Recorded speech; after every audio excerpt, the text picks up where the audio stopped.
The 8-episode dark comedic thriller, created by Tony Bascalop and adapted from Bentley Little's 2015 book of the same name, follows employees of the app-based gaming company Compware after its CEO is brutally killed. When a mysterious consultant, Regis Petov, Christoph Waltz, comes to save the company and inflict havoc on its workers, Compware's dynamic pair Craig, Nat Wolff, and Elaine set out to discover the truth about their boss' death and Petov's suspicious presence. After you binge-watch Season 1 of The Consultant, which debuts in full on February 24, your thoughts will likely be racing. Hammer, the 8th episode, concludes with a number of important realizations and a puzzling cliffhanger that begs to be explained. Are you wondering what the hell occurred in The Consultant Season 1's final minutes? Or if Season 2 of The Consultant has been extended by Prime Video? Major spoilers ahead if you have not watched The Consultant Season 1 yet. The tension between Craig, Elaine, Patty, Andy Carrero, and Petov approaches a breaking point in The Consultant Episode 8 when Craig discovers that Petov has Patty, who crucially does not work for Compware, working for him in the records room. Elaine tries to reason with Patty, who appears to have been brainwashed, while Craig confronts Petov in the office's higher level, where the floor is, get this, glass. Craig uses a hammer to shatter the glassed floor while Petov is standing on it, mirroring the game he created. The expert falls to the ground and loses a big toe as a result of the shattered glass. Patty pulls the fire alarm and leaves the area with Craig and Elaine as soon as she discovers she was under Petov's influence.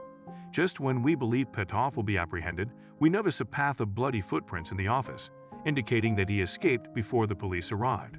The elephant incident, where she paid someone $10,000 to steal an elephant, is brought up as the police interrogate Elaine.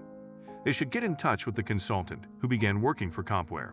She insists, and she denies any involvement. Patty packs up her belongings and leaves, which makes us think that her marriage to Craig didn't last through Petov. Don't be afraid. Craig is doing great. Why? Because after stealing Petov's severed big toe from the workplace that evening, he found a solid gold toe bone inside after boiling and cutting it open. Remember earlier in the season when jeweler Frank Flores, Juan Carlos Cantu, told Craig that a bunch of doctors used to come into his shop and pay him in checks signed by Regis Petov to quietly craft the 206 bones in the human body out of gold. So, it appears that Petov's skeleton is made up of all those solid metal bones Flores fashioned, implying that he is more robot than human. The revelation explains so much, and while it's strange as heck, is it really all that surprising? For God's sake, the man's name is a shortened form of Registered U.S. Patent Office. When Elaine returns to work, she finds flowers and the key to the records room ready for her on Petov's desk, along with a note with her name on it.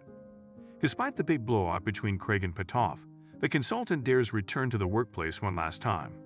He surveys the activity in the room and notices Mrs. Sang polishing the NSFOE statue of her son at the top of the steps before turning and stumbling out the door. We follow up with the middle schooler who murdered Compware's CEO and started this crazy series of events before the season is over. He pulls out his phone, launches Mr. Sang's jungle adventure, and attempts the infamous level 316 once more. A TV in his room is playing a news clip reporting the passing of another CEO. The CEO at this time was employed by Pterodactyl, a business that strove to create the first humanoid workforce. Returning to Mr. Sang's, the young player succeeds in beating the previously unbeatable stage. The closing credits play as a game over screen flashes.